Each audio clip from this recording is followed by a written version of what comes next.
The Black Fat Femme Podcast is a production of iHeartRadio and Dr. John Paul, LLC. Hey everyone, welcome to another episode of the Black Fat Femme Podcast, where all the intersections of identity are celebrated. I'm one of your hosts, John, also known as Dr. John Paul, and I just know a can of Coke Zero hate to see me coming. You know, so I just wondered, Joho, this is something we ain't never talked about on this show. Are you a Coke girly or a Pepsi girly? I am a neither girly. So are you not a soda drinker? You don't drink? No, soda? I'm not big on soda. I recently got into Olipop, which is one of like probiotic sodas, which I'm now kind of here for. So I'd say I'm an Olipop Cola girly now. But if I had to choose a flavor profile, I would say Coke. Okay. But no, I didn't grow up with it because soda is the diabetes in my family. They're like, we ain't gonna do. I get it. And I probably should give it up myself. They were like, no, we don't like all that. So yeah. But how about you? Yeah, you can call me bi because I love both. But as I get older, there's something that just I love about the zesty sweetness of Coke. Growing up, I was a true Pepsi girl to house down boots. But now as an adult, something about Coke, like that, there's an undertone that Coke has. And maybe it's because it is less sweeter than Pepsi that I actually really enjoy it. I definitely Coke Zero anything for me is really where it's at. You can, and as a diet drinker, I can tell the difference between diet and zero. I don't know what it is. I'm sure it's all cancer anyway, but it's something so good to me. Now I would love to know what our listeners think, unless Coke and Pepsi is canceled too, because they probably are, and you're probably gonna get me in trouble for saying that I like it. At this point, I don't be telling nobody what I like because all of it is canceled. But I just needed to say, I just know every time I open up a can of Coke, it just makes my heart so joyful. It's so good. It's so tasty, especially with how hot it's been. It's been hot everywhere. It's been just so much soda is needed to keep us hydrated. But how are you, Joho? My God, fam, it's your illustrious mistress, Jordan, or beige body Joho. And I'm here to tell you, so actually, I'm going to throw in a third one here. A root beer girly. I love me a root beer. Oh, yeah. It's going to be a root beer for me. Now, I will say, just to the dichotomy of Coke versus Pepsi, when I do drink my Olipop, it does taste the most like Coke. And so I do have a place in my heart for Coke. I'm not really sort of girl like that, but I would say Coke over Pepsi. Now, I used to think there's not really a difference, but I see how there is. But I'm a root beer girly down. An AW bitch, okay? You give me root beer with some ice creams, girl. I'm not a Coke float girl, and Pepsi float does not sound like it's real. But root beer float girl, ooh, shakes titties. Would you do an orange float? You know how people do the orange with the ice cream? Orange just so I could, and I have before. Okay. I personally do not like that flavor profile too much. I'm not a dreamsicle girly in that way. I get it. But I'm more traditional in that sense.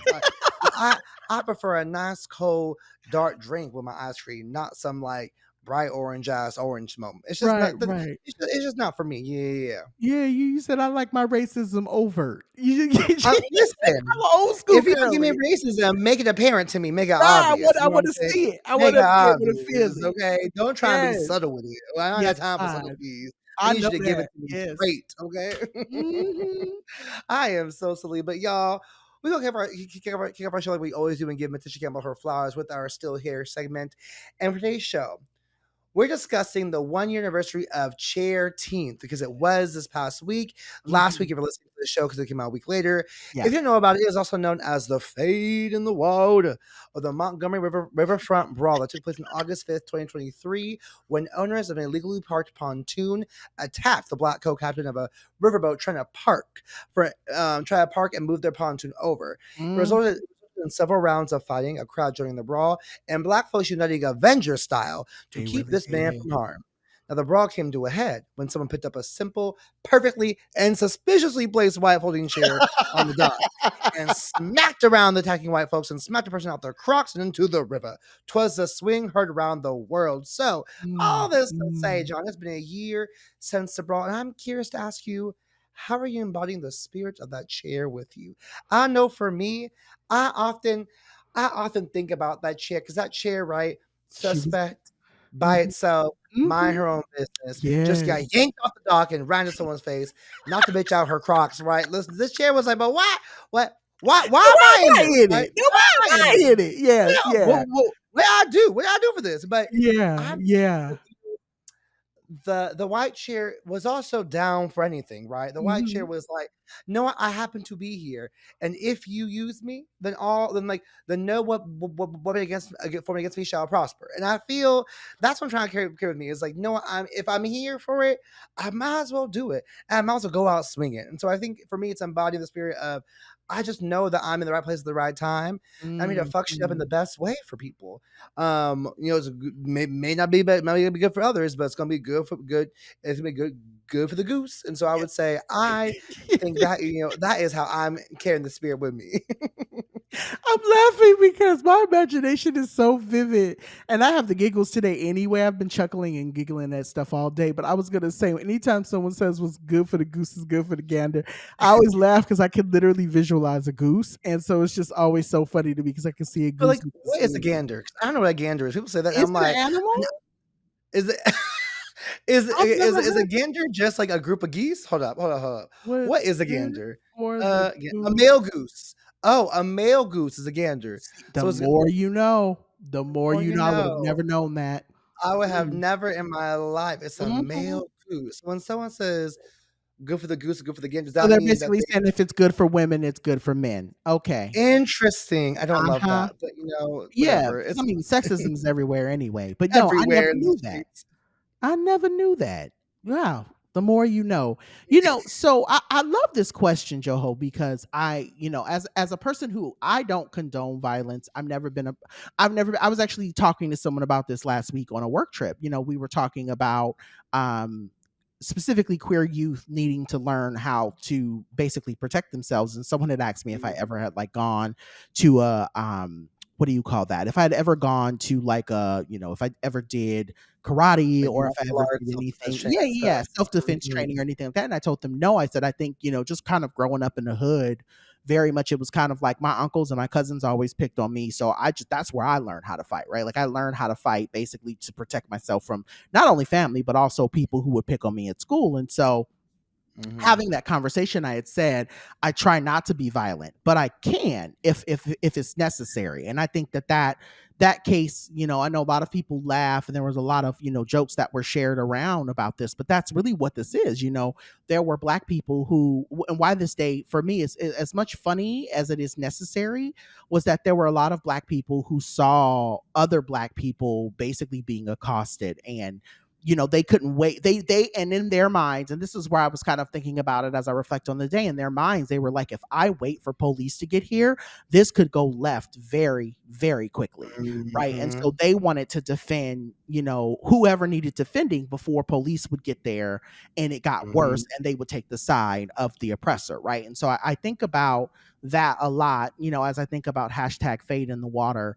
I definitely love giving white people the energy that they give me. And I talk a lot about this in my book, which I'm going to plug here, which is available March Okay. 26th and is going to Oh, be available for period. pre-order soon. March Her 25th, 2025, my book will be out. Um, bitch. but I say all of that to say, I talk about the idea of giving specifically white cishet men the energy back that they give, because oftentimes they feel like everything, and that's really what this day was about, right? It was about these white men who felt like they owned the dock, and it's like, girl, this is a public area.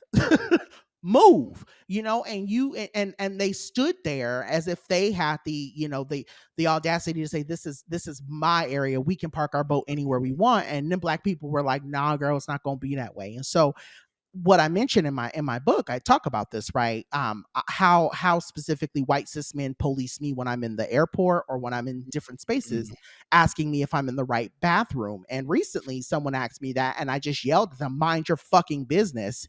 And it was like the mhm, spirit of Bayard and James jumped out of me, right? It was like I literally could feel my ancestors mhm. screaming at them of like, mind what's your, like, no one's policing you. I'm not asking you any questions. Do what you do over there. Leave me alone. And so I think about this a lot, right? Like I think we are this day, as much as it's funny, it really showed us collectively as black people how a lot of white individuals, specifically white cis men, believe that they own everything. What I will say to wrap this up, because again, I can be real long with it when I start getting into my social justice bag. I bet you $1 million they won't do it again. I bet you $1 million they'll think twice They before they don't learn fuck their with a group of lesson. black people Oh, again. they don't learn their lesson for sure. Oh, They I said, know I "I'm know they went home that day and said, "Oh, I will never in my life open my mouth unless I am spoken to." And I love that for us. I really do. I hope all of them just I hope that it resonates in their spirit to never say 2 words to a black person unless they are spoken to. Some call it violence, I just call it education. Like, someone say it was I'm like, Yes, "It's just yes, bitch. it's called Education. school." That's how it Yes. go okay, education connection for free. Like, it's just Amen. Education connection. That's a word. That's a word right there. That's a word right there. You definitely said what needed to be said, bitch. The library was open and they got hit with a library chair. I know that's right. Well, with that being said, while we give praise to the almighty white chair, we are going to take a break and come back and talk more about colorism. More in a second.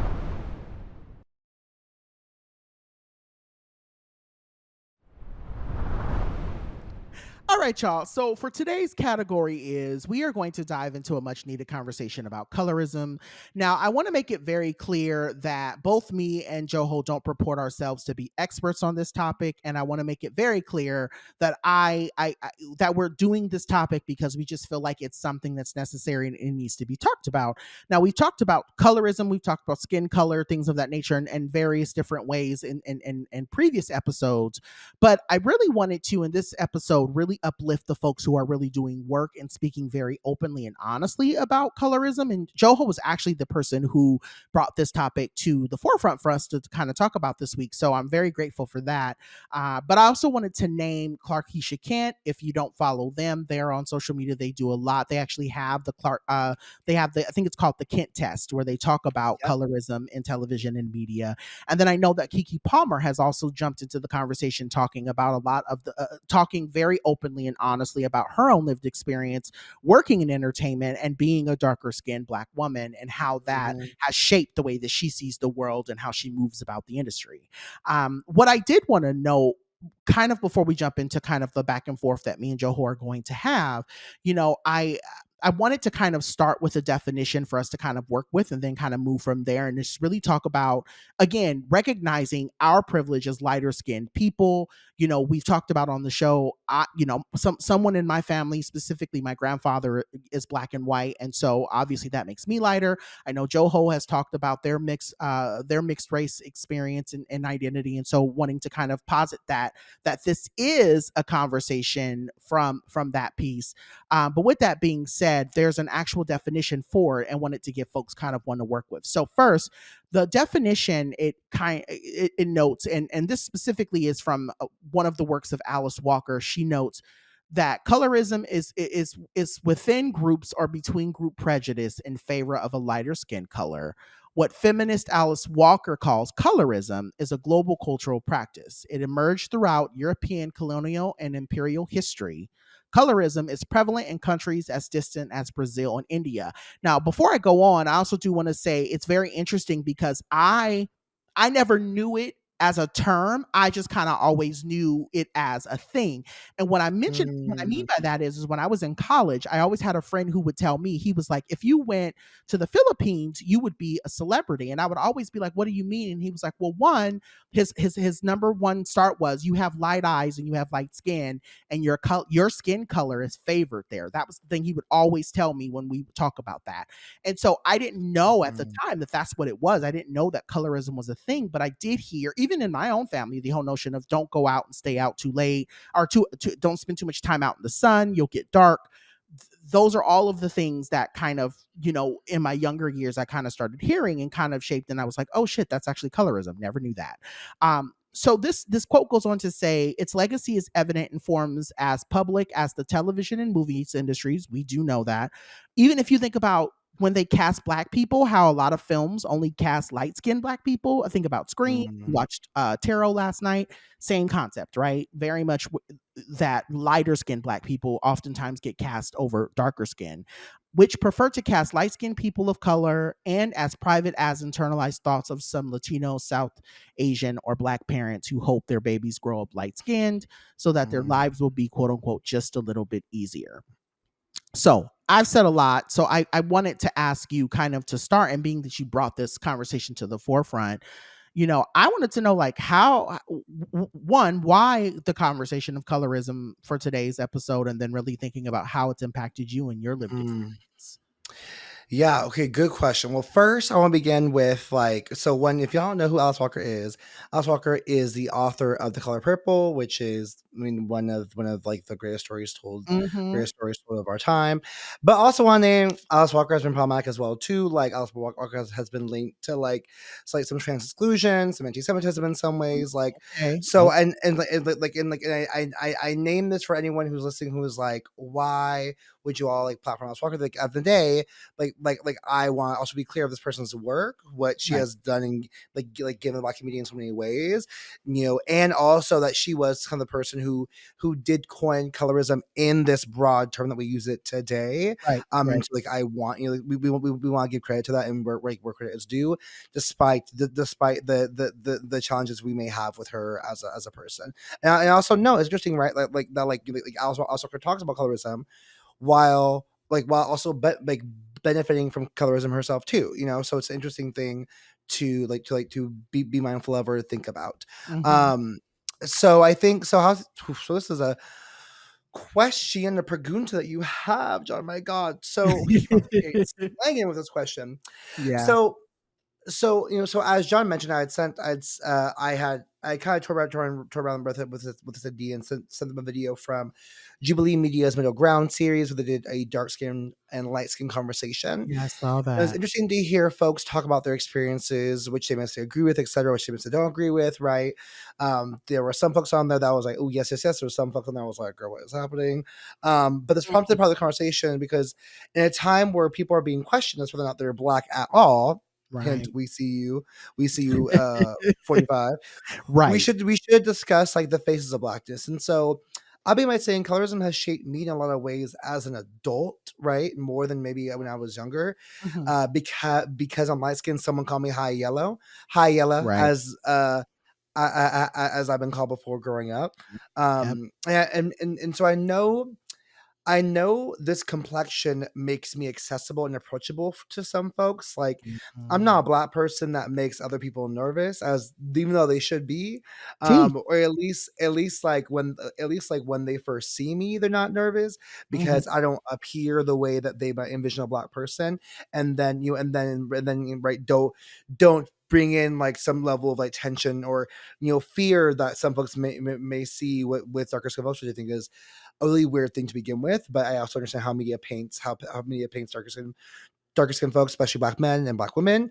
And as a kid, I can't say it affected me the way it does today. Like I grew up again, I grew up in the Bay, and I grew up in East Bay, an area where and went to schools where there was a good black population. Like I've had black teachers since I was in kindergarten. Like people were like, I was in junior year of my college when I had my first black teacher. And I'm like, girl, I had black teachers since I can imagine having a teacher. Like I've never not had black teachers in any year of my schooling. The same way Right. I have not had any like other teachers of color as well too. And so it's interesting for me in that way to think about how it shaped me then. I mean, I remember growing up. I remember growing up wishing I could be darker, like Mm. really, really appreciating darker skin.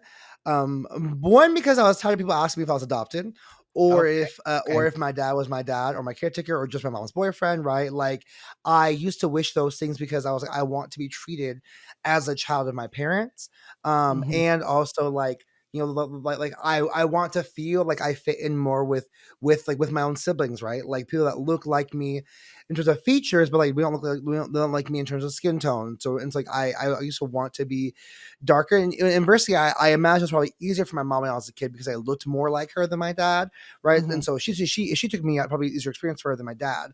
I remember the story of my about my grandma, may her memory be blessing, my mom's mom. When I was born and she called the hospital, the first question she asked was what color I was. Wow. Like the first thing Wow. she asked was like what, Yeah. because and her biggest fear with my mom's pregnancy, like, wasn't that I'd been healthy, wasn't that it would be that I was That you would darker. take your dad's darker Um, skin. yeah, though, Mhm. and my dad, my mom always says my dad answered and was like, "Well, he will, well, you know, he's a pretty light, but we will darken him up for you, before he sees you," which like made her so mad to have said, but I thought that was hilarious. But but I also like I also like hold a space for her prejudice as well, considering she was an immigrant later in her life, right? Like she fled the Holocaust, came to America, and her first experience with Black folks in New York was not a good experience. And That's yeah. in like and like at the end of the day, like one of the family members that she immigrated with, like what was killed in an altercation with a Black person. So she had this bias, right? And I mean, and it's sad because if she was alive today, because she passed away when she was alive today, I'm sure having me as a grandchild and like having my dad as her son-in-law probably changed her experience a Mhm. lot, right? But she never Mhm. actually got to have that chance to to restore. But I say that to say, like, my upbringing wasn't marred with a personal experience that was about othering Black folks, but based on complexion, because I understood how my family looked really diverse, right? Like Yeah. in my dad's side of the family, we truly are like all shades of Black. I've But seen them, as I an can agree. I can attest to this. I've seen like all your brothers and sisters. I see yes, you very much and are. so, it's like so like as an adult though, I continually see how my color can protect me from certain dangerous situations with police, how it makes people prefer talking to me over others, how people address me versus darker skinned folks, right? Like the amount sometimes like if I see this a lot sometimes in my conversations when I'm with a Black Pride group and we're in different spaces, like people will address me more respectfully or Mhm. not, and I will have to like constantly refer like to like as my other folks in there, like as as experts more than I am in these things, which makes people be like, oh, I'm so sorry, like I didn't mean to. And I'm like, I mean, and probably like, actually you did mean to, like you Yeah. thought Yeah, because you knew I what you were was like, because you thought I was like the light skinned bitch with nails on, like you think I'm just like a fun kiki and approachable, but like these folks are also doing the work for Black Pride. Like they are doing the work as well too. doing. Mhm. And Mhm. I mean, like, it's funny because I'm often in the organization. I'm often asked to do like media stuff. And it's like it's not because of like it's because like my background in communications and media work anyways compared to like like everyone else. But I'm Yeah. always mindful, like I'm always like, y'all, I appreciate this like belief in me, but I wish y'all would do it actually, because like it just looks interesting that you have like my light skin ass being the person to discuss Black Pride stuff all the time. Like Mhm. I mean I know I have the background for it, but like I also want to empower, encourage y'all, and help teach y'all and train y'all how to do it too, because y'all should be front facing as well too. Yeah. So anyway, sorry, I'm talking a lot, so, but I have to say that the video that I sent you did bring up complicated feelings for me as well, because Mhm. they talked about colorism as just like one way, and I've struggled with that feeling. Like I wonder, like being, I'm pretty sure that I think the name was Chris in the show. She in the episode she talked about like colorism, like that, not discounting like lighter skinned folks' experiences of othering in Mhm. like in Mhm. within the Black community, right? Yeah. Like it's different from colorism, and I always question like, can colorism actually be a continuum that goes both ways, right? Like is it just one way? Like oppression against darker skin folks, or can it be both ways? And I appreciate the exploration that like intracommunally colorism could affect all folks through a Yeah, lens of I it agree. I agree. acceptability and belonging, but externally and socially, colorism only moves one way, and that's into the oppression of darker skinned folks. Yeah.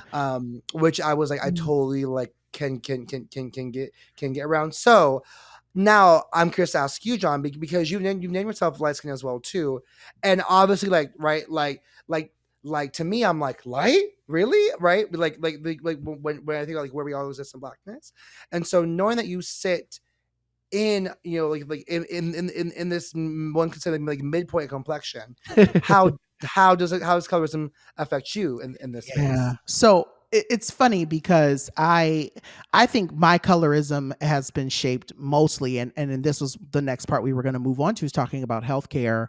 But I was going to say, like, and before I get into kind of talking about that, I will say colorism, how it's impacted me. I find it very interesting that that there are folks who believe that it only moves like that the colorism scale only moves one way, but I kind of find like sprinkles, and I think that's the best way for me to say it. I find like little sprinkles of colorism that jump out when we talk about Drake, right? Mm, And we think about this idea of, who, like we saw what happened a couple months ago, right? So, this song is created towards him and everyone's dancing and having a good time. But there's this whole idea of like there's just in general like light skinned men or light skinned people are quote unquote, and I've heard people say this, right? Basically, we're like I hate to use the word terrorist because I think that's a terrible word to use, but mm, basically we're always looking for attention, and we know we're attractive. I see like the jokes. I see people getting their jokes off about light skinned mm, people, right? And I saw so much of that. That's my way of saying I saw so mm, much of that happening at the height of that song, right? At the height of that mm, song being popular everywhere, everyone basically shitting on light skinned people. And it's not to mm, say that I'm offended, or that it's kind of like, racism towards white people is not a thing. I can say yes, like my life has not been severely impacted as, a light skinned person the way that I'm sure some dark skinned people have had. But I think that there is a part of me that in this conversations we all need to recognize that racism still impacts us the same way, right? Even if mm, we are still being given a little bit more grace, right? And I want to acknowledge that yes, light skinned people get a little bit more grace. We are still impacted by racism in the same way that other dark skinned people are, right? Because I mean, if we really want to go there, Sandra Bland was light skinned, right? She wasn't high yellow, but she was still a lighter mm, skin complexion, and the mm, cops went after her too, right? So like mm, in my head, I'm constantly always processing this notion of like two truths can live at the same time. Yes, mm, colorism does impact darker skinned people more, but I think that there are people who oftentimes will take that oppression and try to throw it back to, well, your lived experience is mm, easier because you're lighter skinned. And I'm like, hold up now, girl, right? Like, what we're not going to do here is we're not going to make it seem like my life is a walk in the park either, because I have been pulled over and I mm, have been carded and I have been told, like, I still feel the ramifications of racism like everyone else, mm, right? Because you can look at me and tell that I'm still black, even with my light mm, eyes and my curly hair, right? So that's where my mind is. But I think when you talk about my lived mm, experience, right? Even thinking about how my cousin, so shout out to my cousin, I won't say her name, but she is darker skinned. And even the stories that my mom shares, like my mom has shared stories with me because my mom is very light skinned and my aunt is not. And there were a lot of things that my mom has shared with me in my life where it made it very clear to me, like, oh, wow, like I see why my aunt, like when I was growing up, I always saw my aunt as an issue, right? Like I always saw her as, oh, she's just angry, mm, she's that. But I never really put two and two together of like, oh, my aunt feels the way that she does and she moves and she talks the way that she does because she was treated differently in our family because of how dark she is. mm, Got it. Right. Same thing with my cousin. My cousin's the same way. She has darker skin. And like, I still think my cousin is one of the most beautiful women in the world. But the thing is that a lot of the chip that she wears on her shoulder is because she's dark skinned. And I know that because she has told, mm, right? Like she's told me that a lot of the anger and the rage that she has as a black woman is because of her skin color and the ways that people treat her. So it's not me saying mm, that as an assumption. It's something she has told me. mm, And so I think, when we were coming up, she shared that with me. So I say all of that to say, even thinking mm, about the nickname Red that I had, I was nicknamed Red when I was a kid. Um, and and some of my uncles and my aunts, my older uncles and aunts still call me red, right? It's Mm. just there is this notion of, lighter skinned babies are the more, and I'll just say this before I go off on a very long tangent. I've always found the conversation of that baby has good skin because they're light skinned, or that baby has good hair because they're light skinned to be gross. Mm. I Mm, just have. mhm. I think it's really gross when Mhm. people say, I don't want to have a child with another black person because I don't want my kid to have this type of complexion or this type of hair. It's gross to me. Um, Mm, because mhm. at the same time, Oof. I mean, you're in a long way, right? And we can have that conversation on a different day. You're initially saying, like, I don't want to bring a child into this world who I think is worthy of living because of the way I fear that they're going to have a certain skin color or a certain texture of hair. And it's like, Mm. then why are you going to be a parent in the first fucking place, right? Like, why would you even Oof. want to have a child? But that again, that's something that's beyond me, and I think a lot about. But what I will say, Whew. Speak kind of on it, moving sis. to our next point, I Mm. know I said a lot. I Mm. definitely do think, like I said, going back to healthcare, I grew up very sickly. I have had very, very bad asthma slash bronchitis as a child. And I could see, now that I reflect on it, I can see the ways that the healthcare system dropped the ball on not only just me and my mom. And I think to myself, I had a really fucked up experience with the healthcare system growing up, and I still do to this day. I could only imagine the ways that a darker skinned person gets treated by the healthcare Mhm. system. If I experienced half of the shit that I did growing up with the sicknesses that I had. And so I wanted to kind of highlight and note that you had mentioned Mm. that, right? Like, in talking about it, right? Mm. For those who are listening and for those who really care about this topic, there is a report that was put out by the National Institute of Health. It's called Shades of Health, oddly enough, where they talk about the ways Black people, specifically dark skinned people, get less quality care. Mm. And I Mhm. wanted to acknowledge that because I think that sometimes people think it's just, oh, it's just, it's just about your skin color and the ways that you move about the world. And it's like, no, there are actual studies out there that show that darker skinned people have less success in terms of their careers, that they have less success in terms of their livelihood, that they have less success in terms of who they can and can't marry. I even think about Mm. Serena Williams, and the documentary that she Mm. had, with her daughter, and how, the colorism, her documentary, I think, is on Hulu now. How colorism played a role in how she was treated as she was coming up throughout the ranks, and even how she gets treated in Paris now. I don't know if you heard, but just recently she couldn't get into Girl, a restaurant. So, like, yes. yeah, Mm. So, so like, it's still a thing.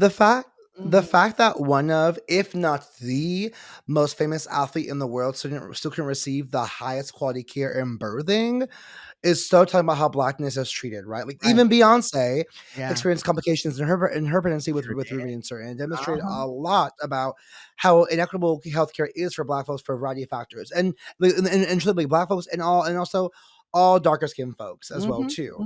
Mhm. I think a lot about my experience in healthcare. And like it's interesting because like growing up, my dad was very distrusting of healthcare. He did not go to the doctor as much. He had to Same. force him to go, right? Whereas my mom had a great relationship with with her doctor. Her doctor was fat phobic for sure, and right, and so it's thinking of like, well, okay, so I don't experience structural racism as much in healthcare, but I experience fat phobia, right? But like, but and for me, like I grew up, I always had white doctors growing up. Same. My doctor now is South Asian and darker skin as well too, and I always get curious about how like I think my as an adult, right, I can advocate for myself very well. So my doctor, I feel like, listens to me, Yeah. and when I bring up and tries to address actual issues, and then just like chalk it down to one thing. But I do wonder if they take me as seriously if I was darker skin, Mm. especially knowing that I have a darker skin friend in the same healthcare system who is not taken seriously with her own challenges. But also sometimes though, like when I'm being treated, I have to ask them like, is this the same advice you would also give like another Black person, right? Because I know Right, sometimes right. on my chart it doesn't always acknowledge that I'm Black, and She so said I have to accountability. I know that's I have to right. also I also be like, is this different because I'm Black? Like, let me make sure Mhm. because I am Black, and whether you see or not, half my body is Black, girl. So I want to make sure that I'm being treated and cared for in the way that I need to get cared for as a Black person, as a Black Jewish person, right? Mhm, Like my mhm. blackness, my Jewishness, I bring them up in my healthcare conversations because I want to make sure my doctor and my healthcare system knows that. And I've actually been fighting to get that changed. Girl, I'm not speaking myself. Goddamn. Ooh, if y'all watching the video, you saw me spin myself. That was nasty as hell. Goddamn, girl. Ooh, she's salivating for real. If y'all have, if you I'm still trying, I'm still fighting on my healthcare what's the word on my documents to make sure Yeah. that all my documents say that that I'm black as well too because I believe at one time it said non-black and I was like girl Wow. she a black blah blah blah blah blah so make sure you Yeah. get that on the records when you give me my care. Mhm. And I will say, so I will come out and I will admit this. When I was younger, I would always get asked what I was mixed with, and that used to bring me so much joy. I'll be transparent in saying, like, as a kid, Mm. I used to get Because so you were much like, oh, they joy. think I'm mixed and not. Yeah, Mhm, because I mhm. used to the idea that, and for a very long time, and again, I talk about this and, kind of my come to Jesus about my blackness and the joy that I have in it, right? Like I said, I do recognize that I am lighter skinned, but even being lighter skinned, there's still this element of like having to learn how to relearn the joy of being black. And so when I was younger and people would say, "What you mixed with? Oh, is your mama white or is your mama mixed too?" Like, I used to Mm, always take kind of like, "Ooh, well, I look like I'm a good black. I'm one of the good blacks," right? mhm, And I didn't realize that that question is so like I never realized until I got into college how detrimental that thinking was, not only just for me but for other black people too, right? This idea that someone asking you what are you mixed with, or what are you like, what someone's really trying to say, right? Like they're trying to downplay. Like for me now, it's when someone asks that question, because now people think I'm Samoan, or people think that I'm, some type of islander. I get that a lot, and I don't know mm, why. But I still to this day like the idea that now I jump back and I'm like, no, I'm black. I'm very black, and I'm very happy to mhm, be black. I had to relearn that because in that question, right? It's basically what colorism is. They're trying to downplay your blackness to make them comfortable, right? To make mm, other people comfortable, because in our world, for some reason, being black is seen as it's almost like a trigger, right? It's almost, yeah, I should be afraid of it, or I should be uncomfortable with it, et cetera, et cetera. And so I say all of that to say, like, I think that that's something I've really had to like unpack. And I think that's what this conversation really is. It's a really it's a deep dive into this idea of like, what are the things that you believe to be true about your blackness, what are the things that you hear people say to you about your blackness that you tack on as a positive or a negative thing, and then where is the work that you have to do in that.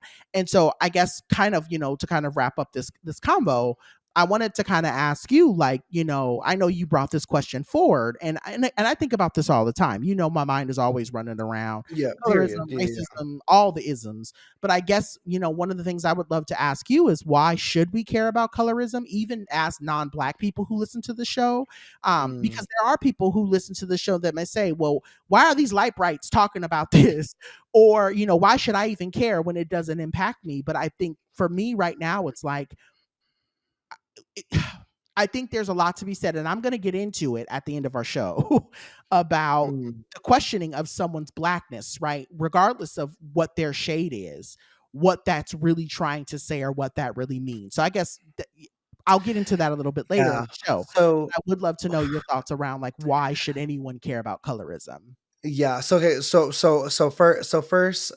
I have a direct answer, but I want to like name two things as well too. Like for anybody listening, do away with the question of which parent is black.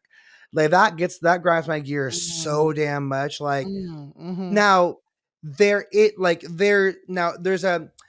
a level of experience, like there's a level of difference, right? Like being raised by a black mom versus a black dad. Like there is a difference in experience, and that I can hold, right?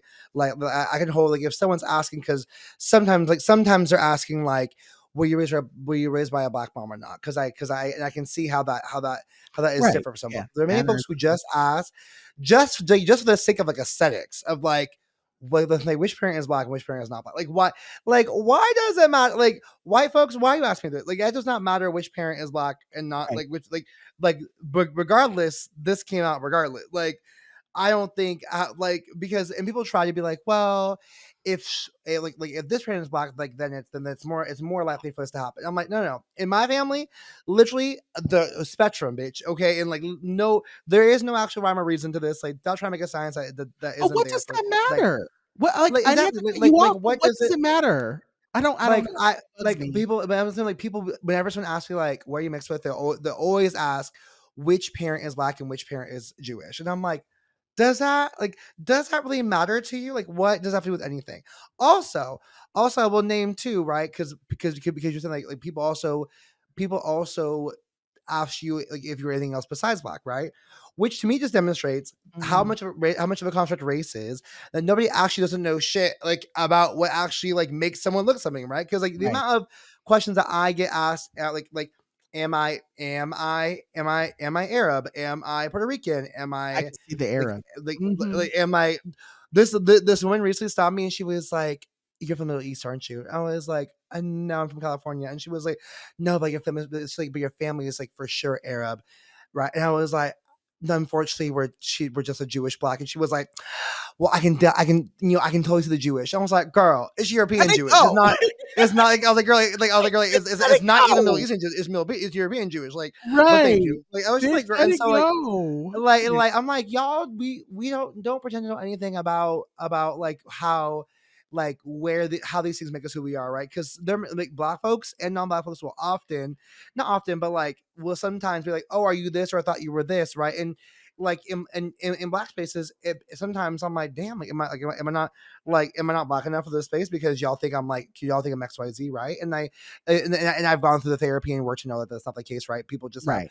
questions, Right. but it's also a thing of like, stop asking y'all because this also like relates to colorism, Yep. because there are moments in which like if you have one parent that's black that's than the other, right, then like there's some like extra caste system about it, which I don't agree Mm. with. If people, if people can't rationalize you as a certain kind of black, then they have to place you in some other box, right? And so like Yeah. colorism is just another form of anti-blackness, right? A super Mhm. tangible one, Mhm. both Mhm. within and outside the black community. And colorism affects us beyond black communities as well too, as we named before, into global communities. And so I believe that we need to care, that it's vital to care, because if we believe ourselves to be people fighting for liberation, we will not be free. We don't dismantle multiple manifestations and dimensions of racism. Yeah. Period.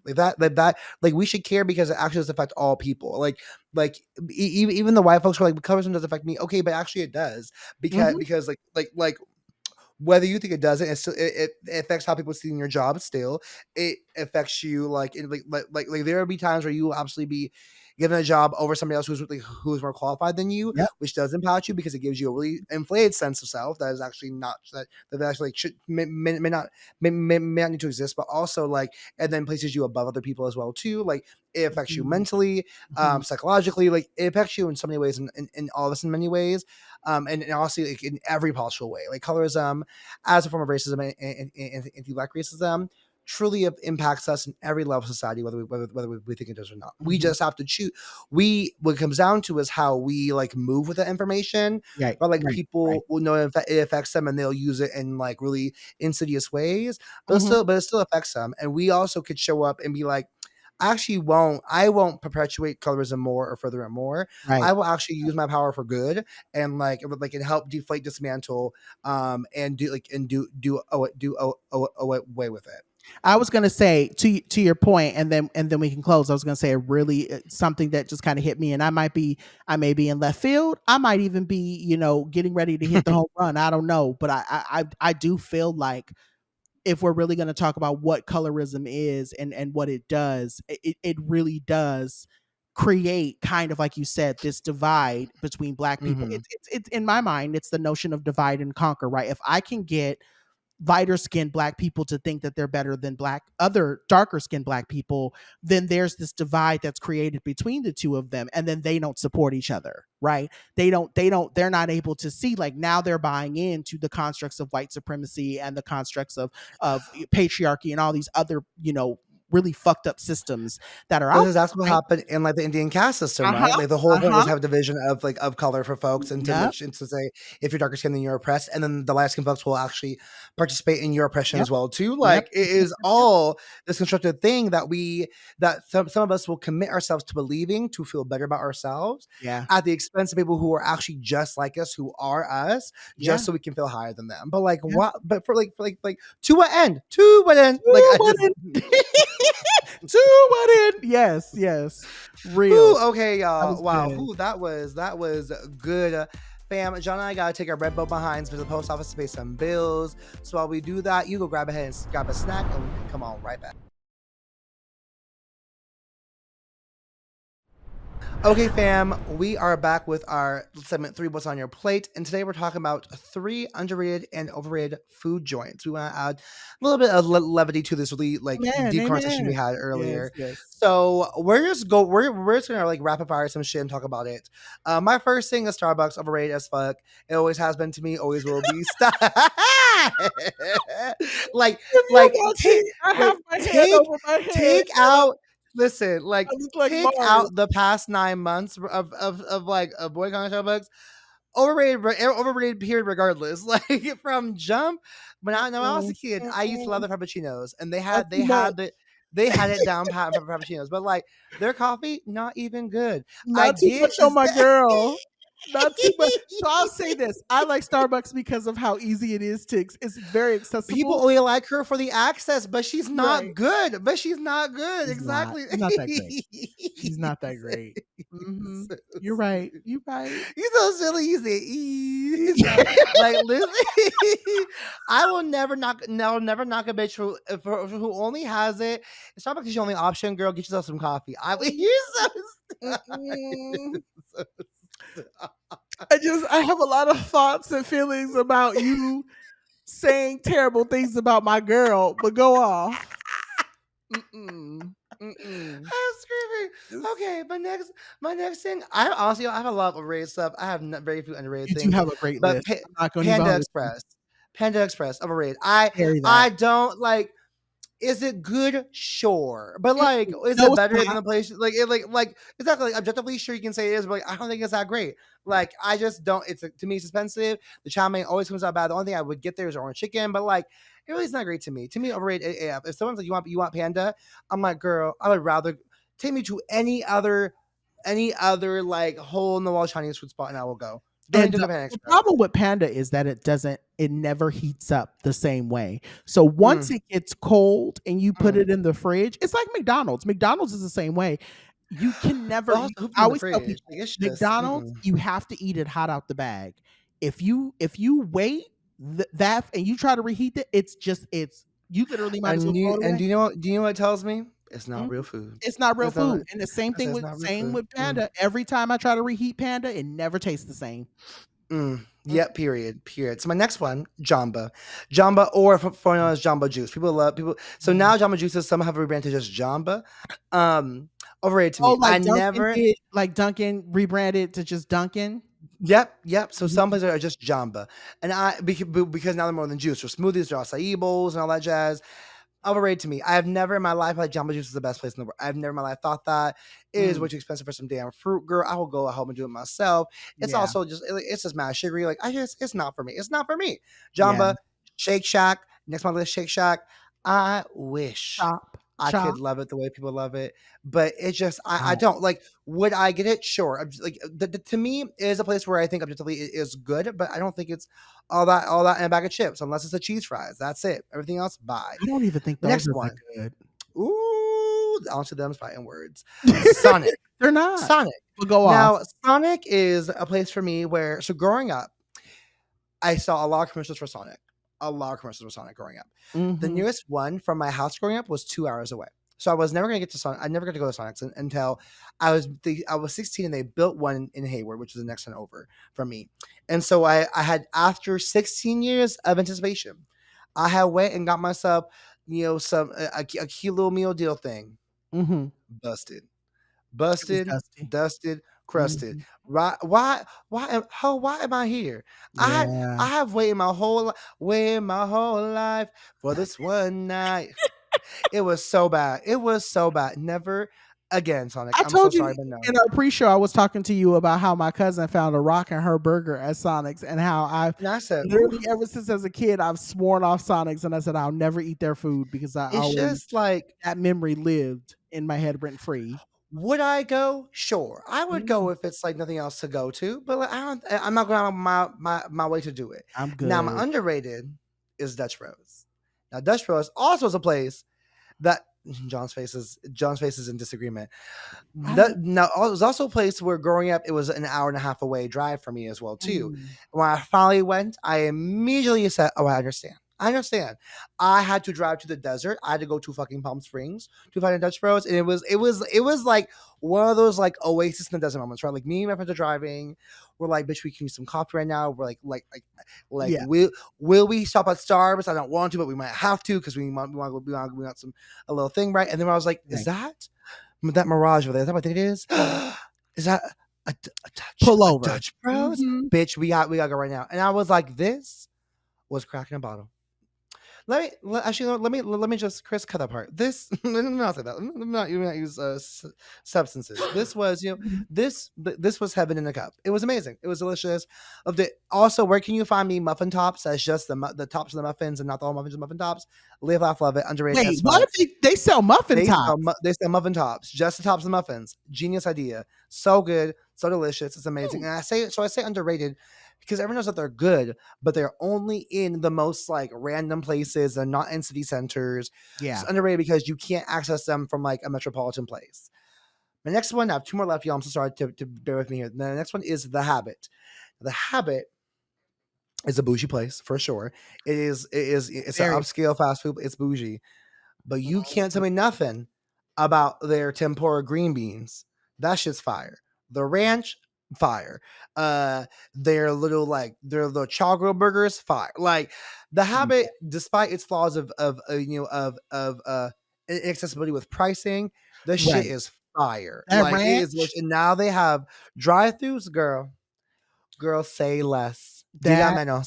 I'm fucking it up. ranch is so good. Like, I so I'll say this, I'm here for their ahi burger. They have a ahi Yes. tuna burger, Oh, girl, blows girl, every other tuna burger out girl. the water. Girl, Mm, the mm-mm. ahi moment. Yes. Mm. What a The, moment. the ahi one. They have. I think they have a veggie burger, or is it a veggie or turkey one that also. And I'm not a big turkey burger girl. That Neither shit am is I. so good, so good. They're just I so good. believe it. So leave off of them. My last one overrated is Plant Power. If y'all have it, is a vegan fast food place. Now I used to love Plant Power. It's one of my favorite places because it's vegan and they have like vegan burgers and stuff. I think it's good, but people it's hype because the only option you have for vegan. And I'm like, it's not that great. Like it's good, but it's not that great. So to me, it's overrated because I'm like, everyone just goes Mm, here because it's one place they can go to. But right. the food's expensive as well. Again, I'd rather go to the Habit instead. And it really is just like not. It's not amazing. It's good, but it's not amazing. So that's my. And that said, Plan Power, if you hear this and want to sponsor me, I will happily take the sponsorship and I will change my tune real quick. The switch up will be real, and I will Yeah. have. I mean, because I still order from you. I still get my little breakfast burrito sometimes. I still get my Big Mac equivalent thing. So don't test me, girl. I'll do it real quick. Yeah, there's one in Long Beach. I had never heard There of is, yes. They that one. opened up only a few years ago. It was a big deal. It was a big deal. I have Mm. heard the Long Beach There's one vegans out in was like, Redmond. Yeah, there's one, ooh. yeah, which is like, I would say try it. Try it. okay, one of these days if I'm out that way, I'll definitely give it a whirl. What I will Yeah. say is I agree with you maybe on like two of the Okay. of your underrateds. I think The Habit definitely is underrated.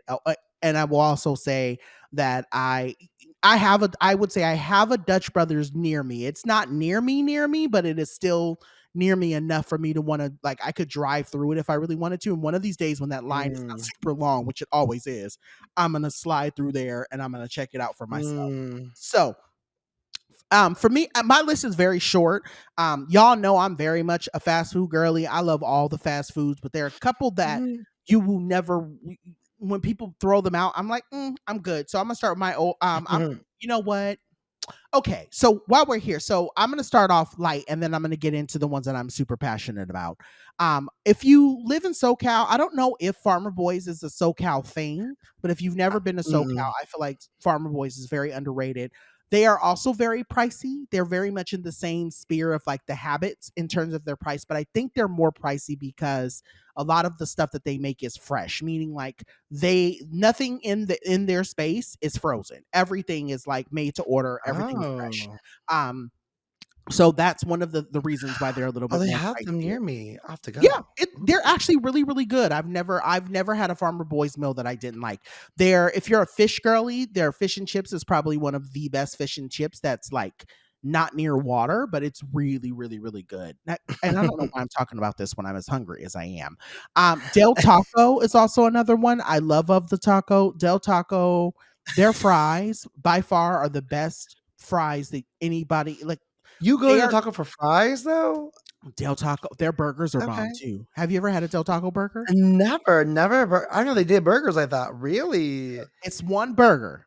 Uh, It's a double burger. It's a double stacked burger. But let the me tell double you, stuff. she's one of the girls. You don't look for her, but when you find her, you will be so glad that you did. That burger at Okay, Del Taco, okay. anybody listening, run on that. If you a SoCal girly, get you a Del Taco burger. Now this one is national. And I take this real serious around these parts. Y'all gonna need to stop trying to come for my girl Arby's. I'm gonna need y'all to stop trying to take Arby's down. I'm gonna need y'all to stop talking mess about her. Her food is good. When people ask who's eating Arby's, me, I'm eating Arby's. I'm the one keeping Arby's in business. I like my double roast beef with the cheddar, with the horsey sauce. I'm gonna eat all the fries, the curly rings. I'm gonna eat all of it with my starry soda. Y'all gonna leave Miss Arby's alone. You know what Arby's stands for, right? No, what's it stand for? Arby's. Think about it. Roast beef is Arby's. Why is it spelled like that then? I don't Girl, know why it's bye. spelled Girl, like that. bye. No, that is no. Well, it means because like we have the meats, we have the beef. We have the Uh-huh. beef. Yeah, I just girl. I don't I love your love for it, and I don't understand it. And But you know one what? day when I'm with you, we gonna get Arby's. I'm gonna be like, We gonna let's go do get that. We that. gonna do that. We I'm gonna like, get Arby's and we gonna, I'm coming up your way, coming down your way in a couple of weeks. We gonna slide through an here's some Arby's for lunch Arby's. before I head back up. Now the other overrateds for me, and then we're gonna go ahead and get to we're gonna go ahead and close the show. I am a huge not fan. Yes, I said that right. A huge not fan of Jack in the Box. Just over the years, Jack in the Box has just pretty much given me everything it's going to give me. None of their boxes ever change. Nothing about Jack in the Box ever makes me feel like I feel like every time I eat Jack in the Box, I always feel like I end up feeling sick. And it's probably like I know a lot of people, oh, you should be eating fast food. Mind your business. But I just Have Jack you in the Box tried is the little Jack Wrap thing? The Jack Wrap? yeah, It's none of like it to me. it's reminiscent of the snack wrap from McDonald's, which was the one of my favorite things ever in the world. And I was like, I'm not mad. I don't love it. I'm like, ugh, Jack in the Box, but like I'm not mad. You know, Yeah. them two, you know, them two tacos Yeah. still hit You know what sometimes. though? Not too They much on still those hit 2 sometimes. tacos. They I still will say they got that right. They definitely did what needed to be done around with those, and they still eat. I don't care if it's horse meat. Imma they eat still it. eat. Mhm. I'm still gonna eat it. You know, that was a rumor when we were growing up. They It would always was, no, say it that was. I Jack was in the the Box way I tacos was was like, "Nay, bitch, I'm getting on up into my mouth, girl." Like, not you eating Black Stallion. The last one, or the one was even last, my second to last overrated is Chick-fil-A. period, Nothing about their food is period. good. It's not seasoned. I don't know why the line is always long. Well, I get why the line is long. People love basic food, and it's just it's a basic bitch meal. I don't care what y'all People can love a send me all the breadcrumb. hate mail. I'll send it to trash. Chick-fil-A is nasty, and I've had it twice, and it was right after I learned the second time was right after I learned that it's hate chicken. But even if it was like it, even like nothing rescues it. There's nothing there that offers that offers a flavor to me that's like, oh my god, that's the best thing I've ever had. No, If I Yeah. really want a good chicken sandwich, I'll go to Carl's Jr. If I really want a Fair. good chicken sandwich, there are a whole bunch of places around me I could really get a good chicken sandwich from. But it's just not giving. And y'all hype Chick-fil-A up, and it's not that girl. Lastly, I'm gonna go ahead and say we're probably gonna lose like half of our listener base. In-N-Out. In-N-Out is overrated. If you come to California and you're like, oh, I gotta go to In-N-Out because everybody's going to In-N-Out, you're gonna eat In-N-Out one time and you'll never want it again. In-N-Out, like they're fried, it's mid at best. It's just, I mean, and yes, like you're not paying for how good In-N-Out is. You're paying for quote unquote the experience and the ambiance and all those other things, but it's just not that great. It's and I mean, yes, it's affordable, but it's like You're paying for the nostalgia. Honestly, you're paying for the nostalgia of it all. And uh-huh. honestly, today it's not affordable as the same. It's not as affordable as it used to be. Like Yeah, I saw someone said like a double double went above $10 recently. I was like, girl, that's wild. That's wild. yeah. Now I fucks with their grilled cheeses. I fucks with that. But like what gets me on that is that like there is there's nary a line worth the hype for me. Right. There is nary a line worth the hype. And if you get in and out, guaranteed you'll be there for at least a half hour before Yep, you get your food. that's it. No line. If there was no line in the drive through, I would points go up for me. If there's no line in the drive Uh-huh. through, I would say this is amazing. But it's the fact that you had me waiting a half hour for mid girl It is. It's very much just overrated. giving. Yeah, it's very much just giving mid at best. So for those of you who've never been to California, for those of you who've never been to Southern California, for those of you who have not been to the West Coast, because In and Out is very much a West Coast thing. I think there actually is one in Texas. I might be lying, but I know Oh, that it is very much a West Coast thing. You're not missing anything. You're definitely not missing anything, and it is definitely not. It's not what it's all cracked up to be. So yeah, yeah. anyway, now that I have made myself very, very, very hungry, I we're gonna take a quick break and we're gonna come back with y'all's favorite segment, Yes Ma'am and No Man Pam.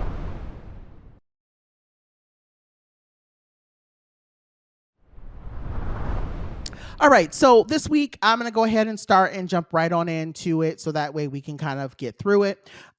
This week I definitely wanted to say for my yes ma'am, I would love to give a yes ma'am to all the LGBTQ folks out there winning at the Olympics. Now I'll be very transparent in saying I am not a sports girly. I know people who are.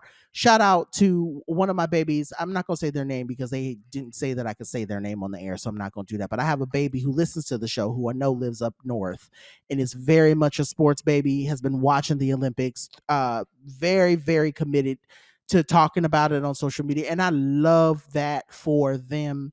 But what I will say is that even though I'm not a sports girly and I'm not like my friend, I definitely feel very, very good when I see this person is the first black, queer person to do X in the Olympics, or this person.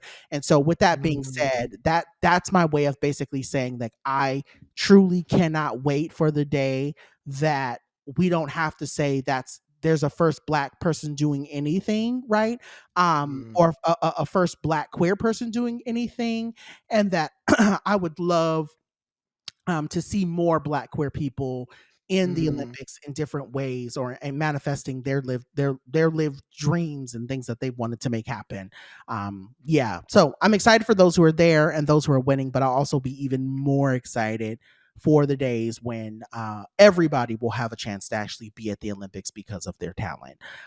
So yeah, so there's that. Now for my No Man Pam, y'all probably already know who my No Man Pam is going to be for. and we have the same one, girl, the same one, so go off. Yeah, NABJ, the National Association of Black Journalists, I have I there were a lot of jokes about this, right? But I feel like so I'll say this, okay, because I'm trying to be responsible, and I'll say this: I am not a quote unquote credentialed journalist. I've never had a journalism job. I've never, I thought for a long time I wanted to be a journalist or I wanted to be a writer, and it never happened for me, and that's cool. And some people think I'm just bitter. Some people are like, "Oh, you're bitter because you've never been a journalist, and that's the reason why you have so much to say about this." And I'm like, actually, it has nothing to do with me being bitter. It has everything to do with me saying this is too close for comfort for me. And what I mean by that is we are literally, I would say, what, 2.5 months We're a little under 100 days of I the think we're election. almost at about 90 days now, I Yeah, think, so, yeah. yeah. We're okay. So 3 months. Okay, I roll it back. I'll say we're 3 months away from the election cycle, or from the elections happen, and you're going to take someone who has been violent not only to black people but has incited violence against black people, and you're going to give them a platform on a stage in front of black journalists who have lost their jobs and have lost their livelihoods to this man. That's what I don't comprehend. That for me, like that was the big what the fuck to me, was saying you're now who's doing what now? That's like that's literally like I can't comprehend Mhm. who thought that was a good idea, who thought it was smart to give this person who has done so much harm to not only just black journalists but to black people. Even the 30 minutes that he had on that stage was too much. And I know they said he was supposed to be there for an hour, and then he got on there, He he was bashed late. all the He was black. late. It was horrible. It was horrible. Yeah. It was horrible. I feel like so I And I was get it. trying I was trying to hold space of like No, g no, no. There's no space to hold. Like, oh, both sides. We need to make sure that we can hear from both sides. Fuck both sides. The right has So, okay, so no. listen, Go off. I'm sorry. because I don't think you're like I don't think you're wrong. Like again, like I was like trying, like I reached out deep into my soul. I was like, Jordan, can you like God grant me the strength, grant me the serenity? Like could I dive deep down to this heart of mine and be like, I hold space of like No. as journalists, we should be objective, blah blah blah blah blah Mm-mm. blah blah blah. Right? Like that's the Okay. oath we take in these things, and I No. gets it. But like where I could not find where I was like, your theme is fighting disinformation, and you have Right. invited the true The like king of king, disinformation. the king, jack of all trades of Uh-huh. misinformation, like that truly makes no. And you invite somebody who truly could not give a care what happens to us, Fine fuck. like could not give a care what happens to us, Yep. like that. And that to me is just like what. And I'm honestly surprised that people showed up, but I would have thought it would have been a full boycott. People were like, I'm not even going to this. And like I can't imagine the position that the president, that the the steering committee and presidents of NUBJ like were in that moment. But I truthfully, if it was me on that board or on that committee, I'd be like, girl, pull out. We're not. No, like he actually deserves no platform from Right. anybody. Like What was especially a the culture reason? group in which like What what was was the the reason? reason? It, What was the it reason? Like we actually have no idea. No, and no one will ever know. And it's I think for me the biggest thing is it's like you're also ruining like the bigger thing for me in this conversation is you ruined your entire organization's credibility by bringing this person to your conference and Mm, giving them the stage. Like like I mm, could see if it was like a okay, so we recognize okay, well it's the conference and the conference is happening in August, right? And we do recognize that we're close to November. Okay, so what we're going to do is we're going to do an offset before they do. We're going to set up a space for Kamala to have a conversation with us, and we're going to have a yeah. space where we have 45 having a conversation with us. We're not going to do it at the national convention. We're going to set two separate events Yeah. aside, and if folks want to come, they can come, and if they don't, that's okay. But Mm, to give him the national conference platform, mhm, mhm, bitch, mhm. what? Like it just it It none of also like it was also like in danger. Like I believe yes, what was her yes, name, say that. the girl from Mhm. Rachel, right, Rachel Scott. Like Yeah, I was like she's received death threats now since yep. the interview, right? Like and Mhm. she I'll give it to her. She was grilling him for sure, and he was being absolutely horrible to her in response, right? Like calling her rude and the evil whatever, right? Like but like you also endangered you endangered your moderators for this, Sure to did. have this thing. Sure did. It actually endangered people to even have him there in the first place, but endangered people who were on the stage because of how Mhm. easily he incites violence against others, right? And then for him to go into the whole question about how will he have black voters.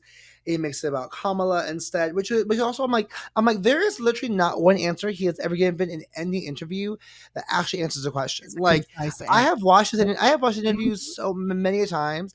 That man always gives a roundabout response that deflects into something else. So Yep. like he's not like at the very least, he's not even a good conversationalist. So Nope. like it was just dumb to have him there because he's not even good at responding to a Because at question. least Like At least with Bush, you could get a decent conversation out of him. with anybody, like Right. anybody else, you could like you literally you could have invited fucking like they could have had I don't know like they honestly ugh, I know Lily, I my wouldn't do cat. that, but like Lily is a better conversationalist than 45. my god. She would blink her eyes, and you wouldn't even know what she's saying because she doesn't talk, but she talks with her eyes, and it's still a better conversation. Because Facts. none of it makes Facts. sense. No, like, I just don't like, Yeah. there's no rationale in my mind that tells me this was just like, this was necessary. This was Yeah. justified. This was important for us to have. I don't I and so and I'll be transparent. I pulled my membership. I literally my Mm. membership cleared last week. I literally emailed them right after I saw that and I said I want my money back. I don't want to be Wow. affiliated with your org at all. If you Wow. Even if you're talking about it from the standpoint of, oh, we need to make sure that we're offering no, no, like, so I'll say this and then I'll shut up and I'll pass the mic to you. Latrice Royale tweeted something, or at least posted something on Facebook this week that really sat with me. And she said, normally I'm one of those people, years past, I've been very much kind of like, okay, you have your opinion, I have my opinion. We can live very peacefully in between those two opinions. But now we are in a place where your opinion is literally trying to take my life. And that is what I see when I see that man. That man is actively Yeah. trying to Yeah. say, I don't want you to live. I don't want people who look and live like you to live. So I'm going to do everything that I can to exterminate you. And now I'm in a place where there is no middle ground of me saying, oh, there needs to be a balance between. No, fuck that. All bets were Yeah. off on January 6th for me. So I don't want to hear anything this man has to say. He don't Period. even like journalists. Like he even like journal. Like he literally has been like I hate like he doesn't like the press. Why would stage journalists give him the platform to be who Right. he like it just it made no sense. I just yeah I was very disappointed in it and was like kudos to the people who try to make the best out of it being there anyways, right? All like also like they had in Chicago, which is a dope ass city. I mean, also I'm at like no one in Chicago likes Trump either. So I'm like, why y'all have this Mhm. man in the city that does Mhm. not want him here? Like, actually, I think is it there's a city that like actually has like that actually does not allow him to be there at all. And I want to say Chicago was on that list, or it has actually tried to push legislation where it not actually allow him into it, despite him. Oh, yeah, I I'll find it. But like, there's something that actually says like at one point Trump was not allowed or is not allowed in certain cities, and Chicago is one of those cities. I It was a know big, that's it was a big discussion when I was there because there's a Trump Tower there, and everyone on my little tour was like, "Boo!" and I was like, "This is everything." But yeah, so that was just no man Pam to me as well. To my yes man Pam though, is to the Kamala campaign because it really is giving. yeah. My feelings about Miss Harris have not changed. Like I have my feelings about Kamala still, but I can give a yes and Pam to the campaigning of it because the campaign is campaigning. People are hyped, and I love that for them. Right, people are actually really excited for to vote right now, Mhm. which is Mhm. amazing, especially after her pick, whom I will say so far sounds like he eats. So I was like, okay, okay, I see, I see Mr. Walls, I see Mr. Walls. Like I'm here for it. Right, people are excited because it demonstrates that she's actually listening to the people who have been, who are saying who would be a great person for the beyond just like her like political like electoral Mhm. circle, right? She listened to like the people, which is interesting. So I will give her that.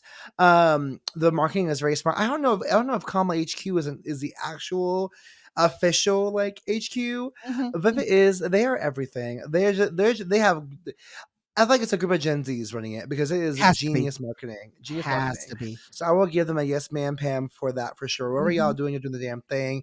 And I appreciate y'all getting people excited to actually participate in the electoral process Yeah. this season because it is really important that It that is we do. so important. And like we said in the show last week, this is the time that, we, like I said, there is no, I'm not telling nobody, oh, vote for, no, vote. Please vote. Just vote. I don't Yeah. Please don't sit on your hands. This is not the time to do that. I know that you can say vote, and I know there's a whole bunch of other things and people, it's just right now for me, my biggest thing is that our democracy, and when I say democracy, I mean our freedom. And when I say our freedom, I mean Black and queer people's freedoms are on the line. So please Mm. read, do as much research as you can. That's why I'm watching. Like for me, I'll say this, I've never been so involved with politics as much as I am now. Like I Mm. genuinely catch myself having conversations with people I know and love around politics in ways that I never have in the past. And that's because Mm. I think it is so imperative, and I think that's one of the reasons why we have to really look at 45. You notice when I don't say his name, the reason why we have to look at Mhm. 45 and the ways that he's tried to dismantle and like news, especially Black news, is because he doesn't want people like us to be educated enough to call him out on his shit, or people like us to be educated enough to know what laws and what things are happening in the world that are keeping us Mhm. oppressed. And so I encourage you, as much as I'm encouraging people to vote, I'm also encouraging folks to get involved at the local level, get involved at the national level, get involved with get involved with your school boards. I'll say this, and then we can wrap the show. A lot of people sleep on school boards, and that's where a lot of the shit starts, because a lot of these people will start with school boards, and then they move into councils, and then they move Girl. into mayors, and they move into senates, and then they move up the ranks. But it all starts at the school board, right? And if you can get people Period. together when it's at the school board, then maybe it'll keep some of these people up out of these higher positions that they start with the school board for. But that's whole nother conversation for a different day. But Mm. yeah, I just wanted to say that. Anyway, with that being said, we're gonna go ahead and wrap this up. Please send your thoughts, feedback, and emails to blackfatfempod@gmail.com. You can also send us your thoughts via social medias, or you can leave comments on our YouTubes. Go down to the YouTubes, leave a comment. I see a whole bunch of people down to the YouTubes leaving us comments about that man, considering some of the stuff we said last week. And you know what? I just want you to know it doesn't phase us. We know what we was doing. We know what we doing. We've been doing it. Like, what, come on now. Come on now. It's old. It's old. It's old. So I just want to throw that out. And if you don't know what I'm talking about, go through some of our comments. You'll see what I'm talking about. But anyway, Okay. all that to be said, girl, you can't break what you didn't build. You can't do Ooh, it. You can't break what you didn't build. okay. No, no, that's right. I know that's right. With that being said, you can also leave us your thoughts and things on the Instagrams and the Twitters. Queen Joho, where can the dolls find you? My loves, of course, as you can every week, you can find me at Joho Daniels across all socials. And if not there, my website, jordandaniels.com. And if not there, you will find me running up my light bill And because it is hot in these streets. And I'm keeping my AC on. I had never in my literally like my mom would be so mad if she knew this, but my AC is on all day, every day. same. And I'm and the bill this past month. Thank God, me and my roommate got good jobs because I was like, "This is so expensive, bitch." Sheesh. But I Mhm. also will not. I will not turn her off. She gonna stay on this whole like no. This summer is summering, so Yes. I'm ready. I'm Mm-mm. The I'm gonna devil take works. my You said financial the heat. devil works hard, but my lights and my AC works harder, baby. AC Okay, works okay. harder. Amen. Take I this know that's financial heat right. to save myself from the fucking torrential heat, girl. It is, So and it blows my mind to believe that San Diego is hot. Like, you know what I mean? Like, y'all used to be one of the cities that people would go find relief in from the summer. And it's like now San Diego is hot, but climate change ain't real. What are you talking about, Joho? I'm saying, but what do I know? Yeah, I'm what just do a girl who lives you here, right? know? Climate Yeah. change is not real at all. It's not Yeah, been it's not. It's in any not. way. Of course, you're right. You're right. Mhm. The Mm. people up in San Francisco are now having to get AC, and they live near the coast. But go off. All right, y'all. Well, as for me, you can visit my website, www.drjohnpaul.com. And if I'm not there, or if you can't find me there, you can find me on social medias, again, talking about politics and talking about all the things that I see. And all that to be said, if you don't find me online, you can also see me in some of these Big Brother chats. I have been very vocal about how I need these people on Big Brother this week to get it right and get Angela up out of that house. That Mm. woman is nuts. And when I say nuts, what I mean is that she is one of those people. You know how you just something's off about that. That's what I mean by that. Angela, Mm. something about her is not right. She's actually It's low off. key scary. She has been very much like she bullied old girl up out of the house. The girl with the glitter. I don't even remember what. I think her name was Lisa. She was the Mm. glitter girl. There was a girl who was sprinkling glitter in people's food. She bullied her up out of the house. But I'm gonna need y'all to get y'all stuff together this week, and I'm gonna need y'all to get her up out of here because I one can't stand her, but I also don't trust her, and I don't think that she's well. Mm. Anyway, if y'all want to chat more about Big Brother with me, you can go ahead and jump in my DMs, and I'm happy to have that conversation with you. All right. Well, with that being said, we want to thank our producers, Bei Wang, for handling all of the logistics with our show and everyone over at iHeartMedia that keeps the show up and running. We also want to shout out our wonderful editor, Chris Rogers, because without him, we would be in a place like we are with Miss Giselle Knowles Carter. We would have no visuals, we'd have no show. So thank you, Chris Rogers. We are sending you all the love. With that being said, this has been another show. Stay black, fat, femme, and fabulous. And remember, if it ain't paying your bills, pay it no mind. I love us for real. Bye. Bye.